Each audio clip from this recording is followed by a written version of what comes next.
Welcome, everyone.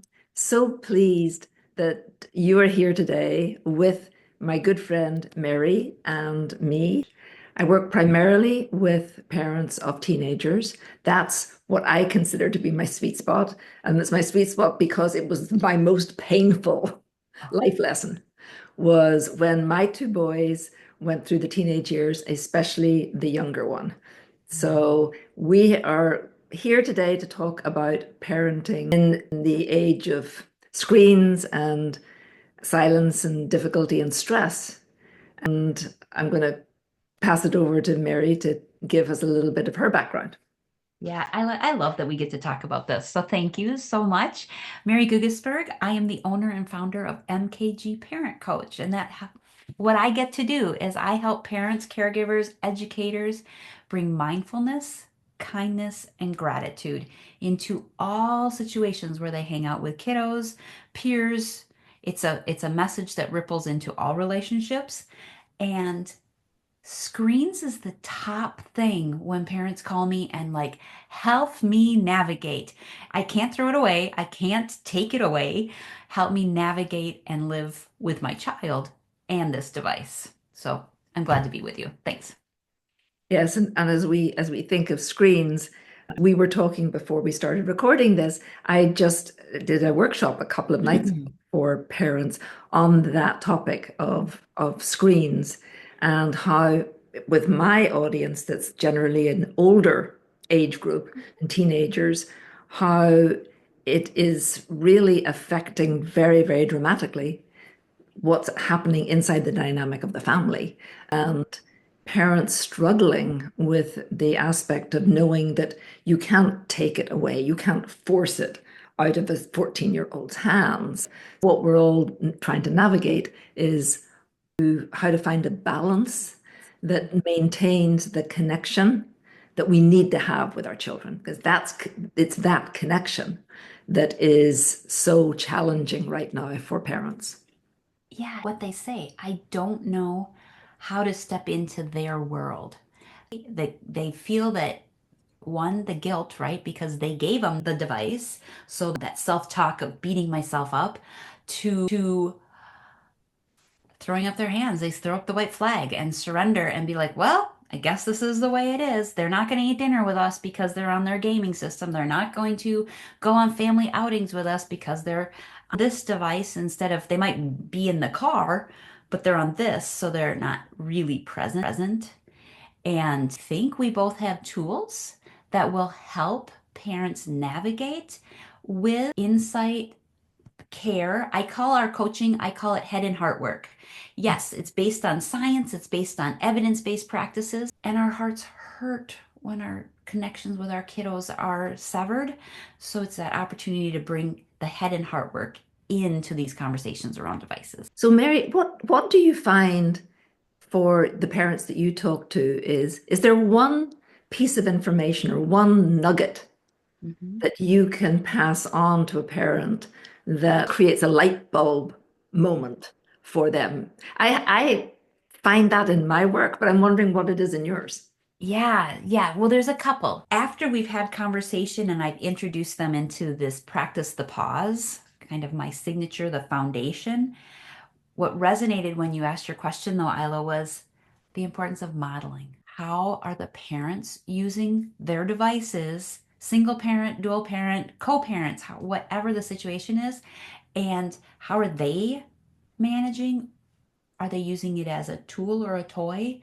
I mean, we have to know how to manage sleep without screens in the bedroom. I mean, how are we showing up? We can't say, kiddo, do this because I said so. Well, again, back to the head and heart work, right? Science is saying one thing, but my heart is saying one thing. My kid is seeing one thing, and we're doing another. So, really, it's that modeling is what resonates first and foremost. That's so interesting.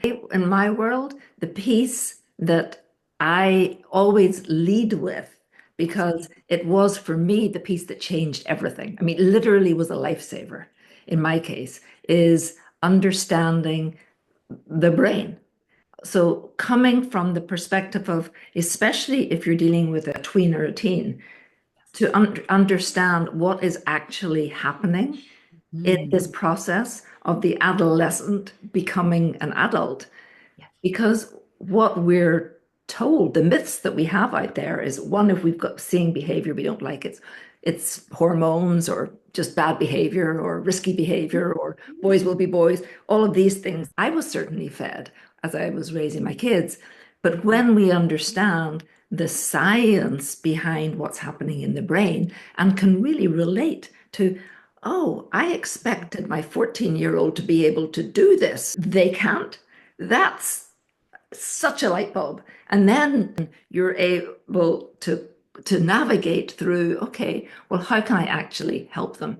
How can I, one, be compassionate, and how can I support that? So in my work, that starting point, that big piece, is actually explaining what's happening in the brain. Beautiful. And you know, we've talked before. I have parents with youngers, Yeah. and when we're just, well, why can't they just regulate? Why can't they just do what I ask them to do? So yes, I too spend time in that. Are we using words that our kids are even understanding? We could be talking way up here, and our kids are like, "You are speaking Greek to me. I don't understand a thing." And we got to get on their level and like use language that they relate to and set those guidelines and those expectations. Our kids live into them when they know them. Can't just be like, well, why aren't they picking up their room? Their room is trashed. Well, have you had a conversation that tells them what you're hoping for them? And that could just be any example, not just their bedrooms. So, what else are you seeing surfacing for families when they come to you around the heaviness of the technology? Well, I think that one of the biggest things is the worry, Hmm. not knowing what aspect of the personality is being changed Yeah. by the technology. Because you're most parents are not actually recognizing their child. And that sort of comes with the adolescent years anyway, because it's all about identity development. There's so much going on for kids.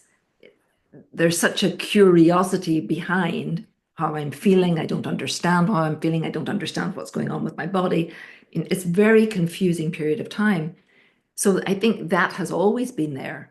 But you layer on top of that this screen piece, which is the access to the outside world, informing everything that's going into their brains, and the worry of, well, what exactly is that?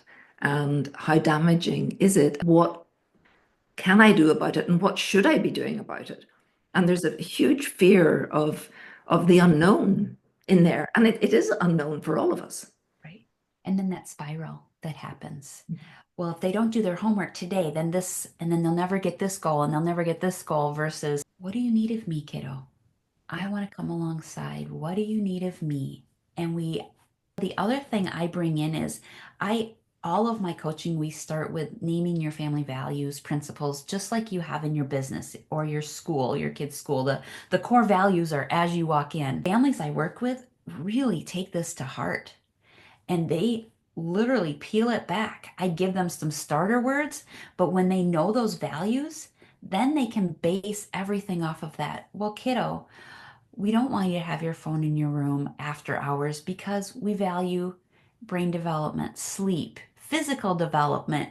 We're just as concerned for your what you're ingesting for food as much as what's coming in here.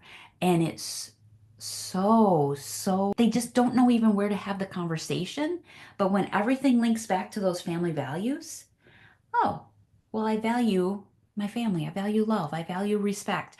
I have families that integrity is coming up as, and when we're practicing integrity, we're catching those kids making those healthy decisions, right? And we're celebrating them versus always that parenting over lens. Well, do as I say. I empower parents to walk through what it looks like to parent with their kiddo. Yes, yes, yes.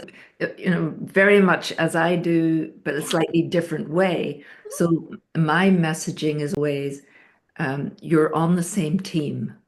How can your kiddo know, just in Yes. their heart, How do they know that you're on the same team? Because you're Mhm. not always going to come out with the right words, and you're not going to always have the behavior that they want to see. You're the coach and their teammate. Yeah. You're with them. So when you can put yourself into that position, I find that that really helps because it takes away that need to control, Very nice. which I think is really important because as parents, we want to do the best. I mean, we feel that weight, tremendous weight of responsibility, Yes. but we've got to act carefully on that sense of responsibility, right? Yeah. Yeah. So the second part of what I bring in is practice the pause. And so it breaks down, it's the whole acronym. And then we literally, each coaching call is how do we put on our own oxygen mask first, if I borrow from the airlines, right? Being present for myself. Yes, the kid and I might be in the same room. They're on their device and I'm on my device. Well, we're present, but we're not emotionally truly engaged. A is attentive, learn the emotions, validate. How do we validate our kiddos? We're caring for ourselves. Listen to understand is the U. The S is support. Who is in that circle of support? And then how do we explore solutions together? The E. It's just a framework. It like yours, right? Be on your kid's team. It's a framework to help parents go, "Oh, I hadn't thought about it that way. How do I get to show up for myself and my kiddo?" Yeah. I think that's beautiful. I think it's beautiful. I think to me, frameworks are very helpful. As you know, my acronym is RESCUE, is my framework because it's like pause. It's something that a parent in a moment, a triggered moment, which there are many of them every day, you can kind of go, oh, I remember this. This thing called pause comes in, just like my thing called rescue comes in. And my rescue is a little bit like yours. It's the R is for reflect. What, Mm, what is going on? What am I seeing? great. And then the E is evaluate. Is this important? Because sometimes it's not. Right. Sometimes you can go to that, evaluate and go, you know what? This is not a hill I want to die on today. I'm Exactly. going to Exactly. give this a pass. Mhm. And then there's the science, the S for the Mhm. science. We have Great. to understand what they're capable of, what our kids are capable of. And then the C is communication. How are we communicating? Have I understood their style of communication? Am Mhm. I using the words that actually reach them, Right. or are they my words?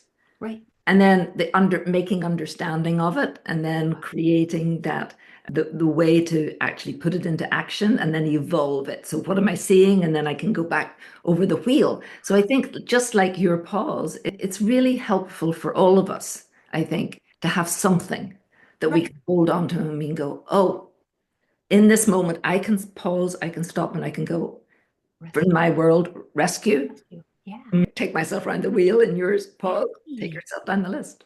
Exactly. It's just attainable. I think in our practices, we both just give parents a moment to go, I have something that is supportive in the moment. Yeah. Rescue is beautiful. It helps just, what am I thinking? How do I show up? And you just have that little playlist happening in your brain.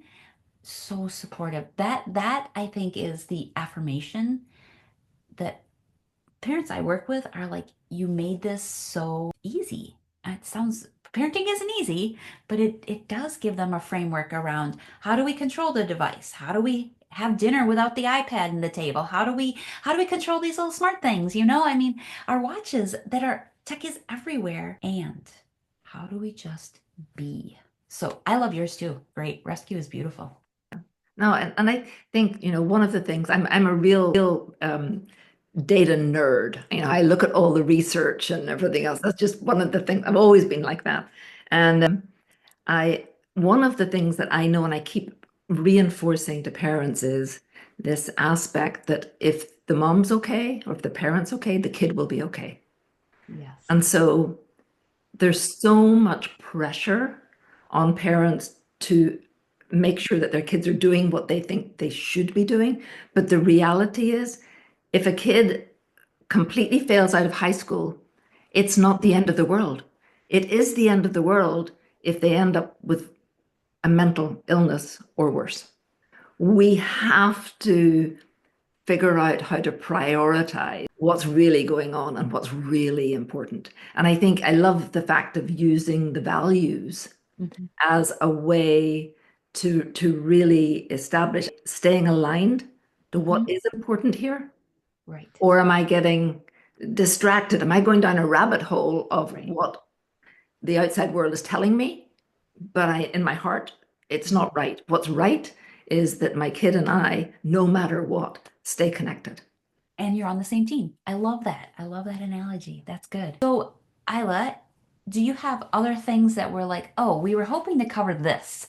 Do you have other points that we were like, oh, let's not forget about? I, I think the only thing that I would say is that it's extremely hard. There's an expression, and I'm not going to get it right, but it's extremely hard to read the label when you're inside the jar, Oh, yeah. right?